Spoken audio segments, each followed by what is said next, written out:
কিছুদিন ধরে আদুর শরীরটা খুব খারাপ যাচ্ছিল। ওকে আমি যাই খাওয়াচ্ছিলাম সেগুলোতে কিন্তু পটি করে দিচ্ছিল। দুধ খেলে সমস্যাটা হচ্ছিল না। যে সমস্ত সলিড খাবারগুলো ওকে সারাদিন দিচ্ছি সেগুলো খাওয়ার পর আধ ঘন্টা পৌনে ১ ঘন্টার গ্যাপেই ও পটি করে দিচ্ছিল। এখানে আমি ডক্টরের কাছে নিয়ে যাই। ডক্টর আমার থেকে জানতে চায় ওকে আমি সারাদিনে কী খাবার দিই।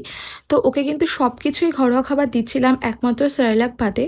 কারণ আমি যেই ডক্টর ওকে দেখাই ছোটোবেলা থেকে আমাদের কল্যাণীতে, সেই ডক্টর কিন্তু আমাকে ১ম দিন থেকেই মানে ৬ মাস হওয়ার পর থেকে বলেছিল ওকে সেরেলাক দেওয়া যেতে পারে।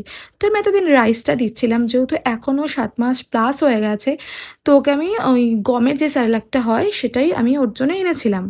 তো ওটা খাওয়ানোর পর থেকেই কিন্তু এই প্রবলেমটা হয়েছে, ডক্টর আমাকে বলল। তো এই মুহূর্তে আমাকে ডক্টর বলে দিয়েছে এখানকার ডাক্তার যে ওকে কোনো গমের কিছু দেওয়া যাবে না। আর একদমই খেতে চাইছিল না, তো ডাক্তার ওকে ওষুধ দিয়েছে। তো এখন মোটামুটি ও ঠিক আছে। আর এই মুহূর্তে আমি ওকে কোনো রকম প্যাকেটজাত খাবার দিচ্ছি না। নিজে যদি না খেয়েও থাকি তাও কোনো ব্যাপার না। বাচ্চা যদি ঠিকমতো না খায়, বাচ্চার যদি শরীর খারাপ থাকে, সত্যিই ভালো লাগে না।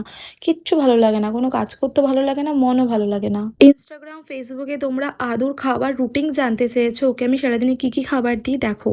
6 মান্থ প্লাস যেহেতু হয়ে গেছে, ওকে আমি সব রকম খাবার দিই। ১ম দিন থেকে কিন্তু আমি একটা করে সবজি দিয়ে স্টার্ট করেছিলাম।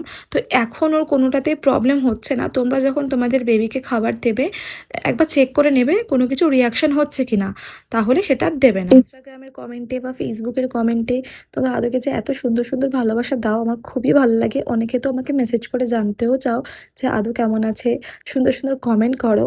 তো তোমাদের আদুর প্রতি ভালোবাসা সত্যি আমার খুবই ভালো লাগে।